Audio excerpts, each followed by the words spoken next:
오늘은 그래도 좀 퀀트 얘기를 해볼 건데요. 바로 스마트 스토어에서 뭔가를 파는 것과 시장의 이해에 대해서 조금 살펴보도록 하겠습니다. 우리가 흔히 퀀트 투자라고 하면은 보통 이제 개인 투자자들이 하는 어떤 그 차트 기반의 그 단타 수익 매매나 아니면 그 재무제표나 어떤 이슈 기반의 이런 투자들을 어떻게 하면 정량화할 수 있는가의 접근으로 되게 많이 접근을 하는데요. 근데 아시다시피 아시는 분들도 많을 테지만 실제로 퀀트들이 엄청 많이 활동하고 있는 분야는 시장 조성 혹은 차익 거래 이런 분야에서 시장을 조금 더 시장에서 거래가 좀 더 효율적으로 일어날 수 있도록 돕는 시장 주체들이 많습니다.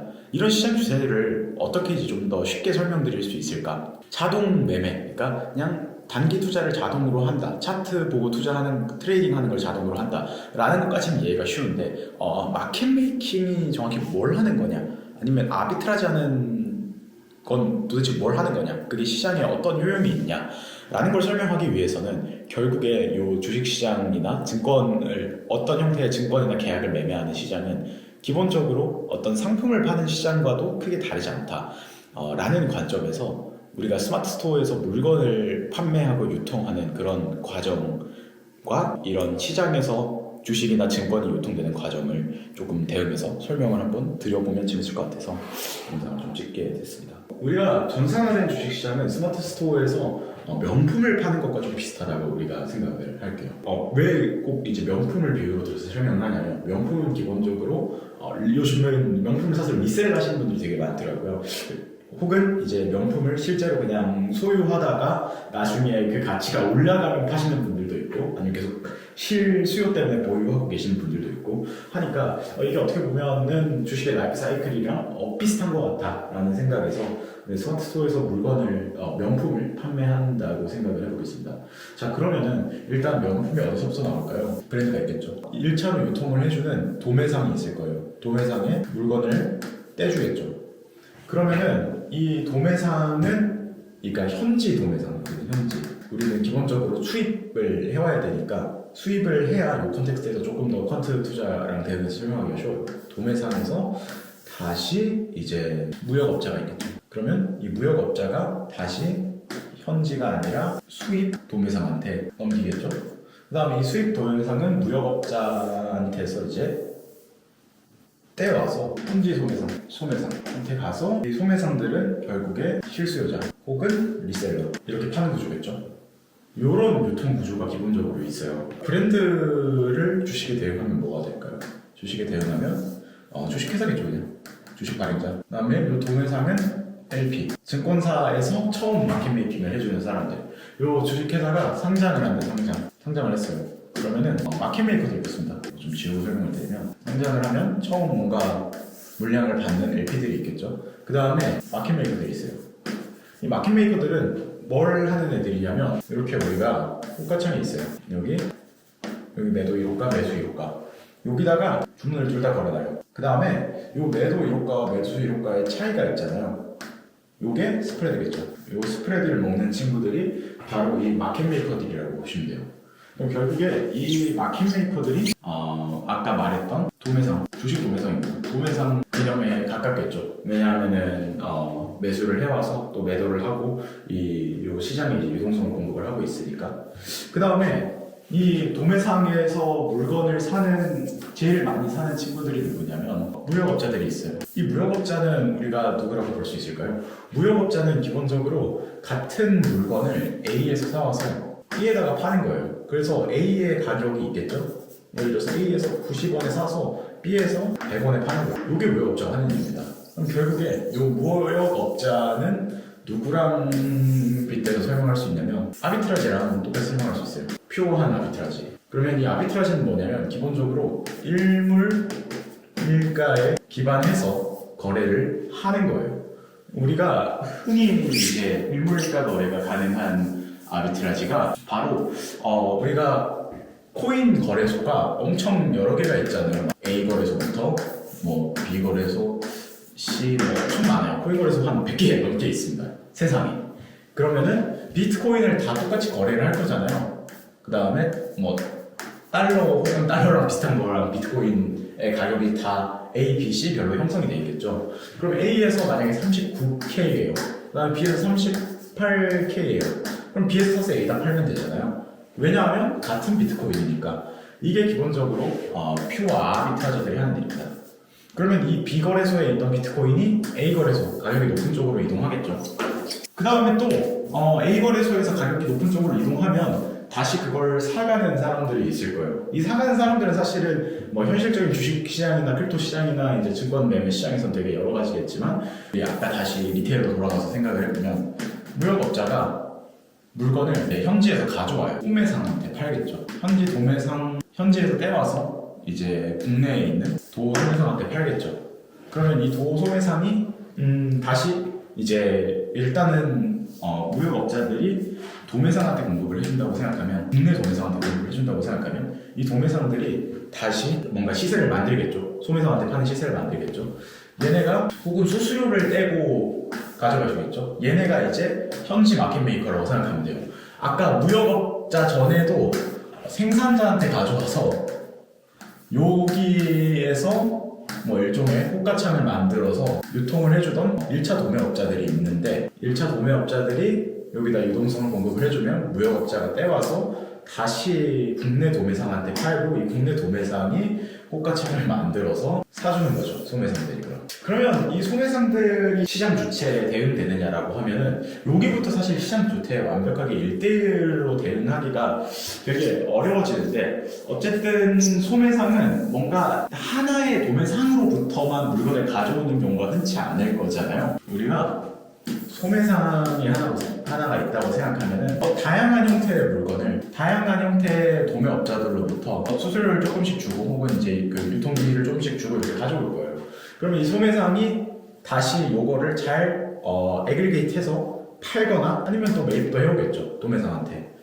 결국에 그러면 이 소매상은 스태티스티컬 아비트라지 하는 사람들이라고 볼 수가 있어요. 아까 우리가 아비트라지는 일물일가의 원칙에 기반한다고 했잖아요. 그러니까 두 개의 거래소 같은 게 있을 때 얘 똑같은 상품, 예를 들어서 뭐 비트코인이 얘는 뭐 39K, 얘는 38K 거래될 때 같은 비트코인이니까 무조건 여기서 팔기만 하고 이 거래가 체결만 되면 나는 1K를 비트코인 하나당 버는 거잖아요. 근데 이런 기회는 세상에 흔치가 않겠죠.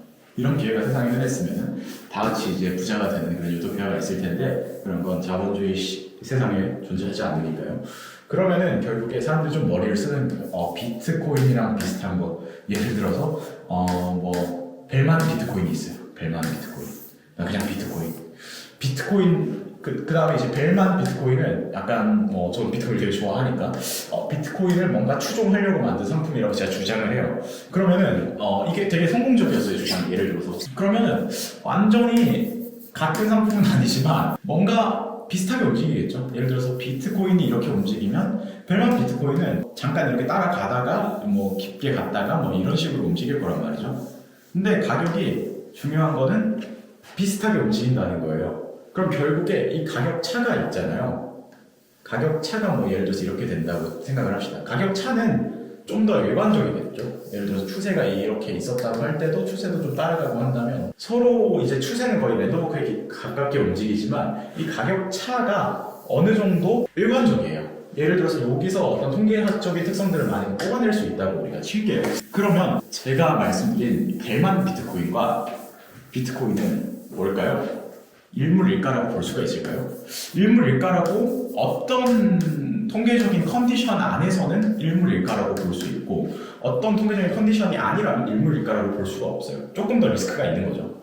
그래서 이런 통계적인 이 스프레드, 아까 그 가격 차이를 분석해서, 여기는 이제 벨만 비트코인이 저평가된 구간이죠. 그럼 벨만 비트코인을 사고 비트코인을 팔고, 여기서는 반대로 하는 거죠. 이런 식으로 이 스프레드를 거래하는 걸 스태티스티컬 아비트라지라고 합니다. 통계적 차이거든요. 이런 것들을 하는 시장 주체가 결국에 약간 소매상이다, 이렇게 보시면 됩니다. 그럼 이 소매상들이 노리는 사람들은 누구냐? 이 소매상들은 실수요자를 노려요. 실수요자. 우리 주식시장에서 실수요자는 뭐 장기 투자자, 예를 들어서 워런 버핏, 그 다음에 뭐 리셀러가 있겠죠. 단타, 저조, 벨만, 이런 실수요자들한테 결국에 이 소매상이 공급을 해준다는 거예요. 그러면 결국에 앞에 이 소매상과 도매상과 무역업자, 뭐 현지 도매, 그다음에 뭐 이제 공급자 다 결국에는 이 마지막 실수요자의 쾌적한 거래, 저렴한 이런 거래를 위해서 존재하는 시장 주체들이라는 거예요. 그래서 여러분이 주식을 원할 때 원하는 만큼 살 수 있는 게 사실 당연한 게 아니거든요. 왜냐하면 호가창이 있잖아요.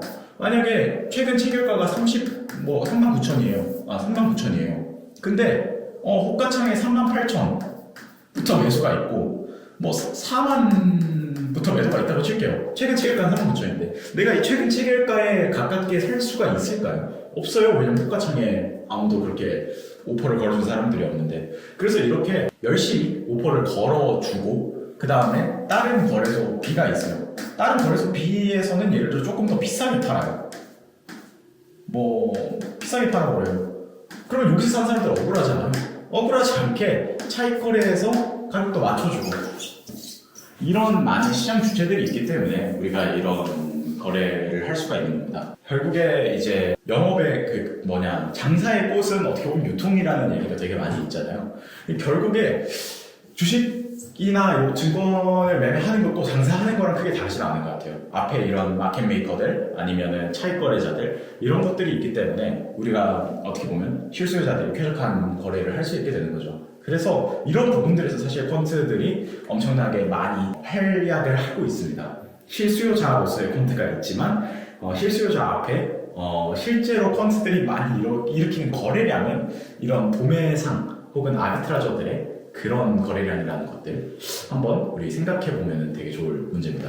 그래서 이제 시간이 없으신 분들을 위해서 좀 빠르게 정리를 할게요. 우리가 이제 명품을 유통한다고 생각하면 제일 위에 생산자가 있고 아래 현지 도매상, 그 다음에 무역, 그 다음에 이제 현지 도매상, 현지가 아니라 국내 도매상, 그 다음에 이제 다시 국내 소매상, 다시 실수요자 이렇게 가잖아요. 그래서 생산자는 주식회사, 현지 도매상 이제 1차 마켓 메이커, LP, 호가를 대주는 사람들, 그 다음에 무역업자, 아비트라저들, 퓨어 아비트라저들, 일물일가 기억하시고요. 그 다음에 국내 도매상은 뭐라고 했죠? 여기도 이제 여기 2차 마켓 메이커, 여기서 떼와서 거래소 간 차익 그러니까 여기랑 여기의 거래소는 사실은 다른 거죠, 어떻게 보면. 그래서 2차 LP 마켓 메이커. 그 다음에 얘네들이 통계적인 차익 거래. 이제 아까 얘기했죠. 원래 아비트라지는 일물일가여야 되는데 어떤 특정한 통계적인 컨디션, 예를 들어서 아침 9시에는 가격이 99% 확률로 똑같이 움직이더라. 이런 통계적 컨디션 안에서 일물일가라고 가정할 수 있는 상품들을 여러 가지 상품들을 동시에 사고 파는 게 바로 이런 셋업이라고 할 수가 있을 것 같고요. 그 다음에 결국에 이런 도매상에서 바로 사는 실수요자도 있고 소매상에서 사는 실수요자들도 있고 이런 실수요자, 장기 투자자 아니면 우리 투기 거래, 제가 좋아하는 거죠. 제가 하는 거죠. 제 직업입니다. 투기 거래 하는 사람들, 이런 실수요자들 결국에 잡는다는 겁니다. 그래서 우리가 한번 생각해 볼 부분들은 결국에 우리는 여기 채널을 아마 보시는 분들은 다 이런 실수요자 입장일 거예요. 대부분 실수요자 입장이라고 할 때 이런 시장 주체들이 어떤 생각을 가지고 어떤 아이디어들을 가지고 나한테 이 가격을 오퍼를 해주는 건지, 그래서 가격이 어떻게 실제로 움직이는지를 한번 같이 생각을 해보면 이 실수요자로서 거래를 하는데도 되게 많이 도움이 되고요. 그 다음에 펀드 투자에 입문을 하고 싶다, 아니면 학문 쪽으로 정말 진로 이쪽으로 자꾸 배워보고 싶다라고 하시는 분들은 사실 시중에 나온 책들이나 아니면 얘기하는 거나 특히 이제 리테일용 강의들은 대부분 이게 나쁘다는 건 아니지만 이런 실수요자로 활동하는 법, 퀀트 실수요자로 활동하는 법에 대해서 많이 알려주지만 실제로 돈을 굉장히 안정적으로 많이 버는 쪽은 이쪽도 굉장히 많습니다. 여기 생산자나 현지 도매상을 해주는 애들이 보통 글로벌 IB, 골드만삭스 이런 친구들이라고 보면 되고요. 그 다음에 요 무역업자, 아비트라지 하는 애들, 뭐 렌텍은 여기 스텝업에 조금 더 가깝다고 하긴 하지만 우리가 흔히 아는 르네상스 테크놀로지 뭐 그런 친구들이 있고, 뭐 국내 도매상 마켓 메이킹 잘하는 친구들이 있죠, 시타네. 그 다음에 이제 국내 소매상 이 스텝업을 잘하는 친구들, 뭐 렌텍, 그 다음에 뭐 월드콘트, 대부분 뭐 에코 이제 HR도 있네요. 이런 이제 에코티 마켓 뉴트럴이라고 해가지고 어떤 통계적인 특성에 의해서 잘 갈 것 같은 주식들을 사고 안 갈 것 같은 주식들을 팔아서 이런 델타를 0으로 맞춰서 이런 통계적인 특성들을 잡아놓는 이런 거래들을 하는 곳들이 있고, 결국에 이 시장은 우리가 생각하는 것보다 크지 않다. 물론 뭐 작지도 않지만 그렇게 크지도 않다. 그래서 퀀트를 하시는 분들이 심지어는 저는 사실은 요 실수요자의 입장에 가까운 거래들을 많이 하고 있고, 회사든 개인적으로든. 그렇지만 요런 이제 시장이 돌아가는 거를 조금 이해했을 때 어떤 시장의 시세나 아니면 특히 내가 내는 거래 비용에 대한 생각들을 좀 더 넓은 관점에서 할 수가 있었습니다. 그래서 이런 식으로 한번 생각해 보시면 좋을 것 같아요. 누가 나한테 팔고 있고 나는 누구한테 팔 것인가. 예를 들어서 뭐 나는 장기 투자자야. 그럼 누구한테 사오는 게 제일 나을까요? 투기 거래를 하는 사람들이 손실을 볼 때 사와야겠다. 아니면 여기 현지 도매상이 처음 물건을 팔 때가 제일 프레시한 상태니까 여기서 사와야겠다. 뭐 이런 생각을 해볼 수가 있는 거죠. 결국에 누구한테 사와서 누구한테 팔지의 게임이니까요. 그래서 여러분 오늘 조금 더 캐주얼하게 퀀트 투자자들의 특성과 위치들을 설명드리기 위해서 이런 비유를 가져왔는데 여러분 재밌게 들어주셨으면 좋겠고요. 앞으로도 이런 재밌는 영상들로 찾아뵙겠습니다. 그래서 듣고 싶은 주제가 있으시면 댓글로 많이 써주시고요. 오늘은 여기서 좀 마치도록 하겠습니다. 감사합니다.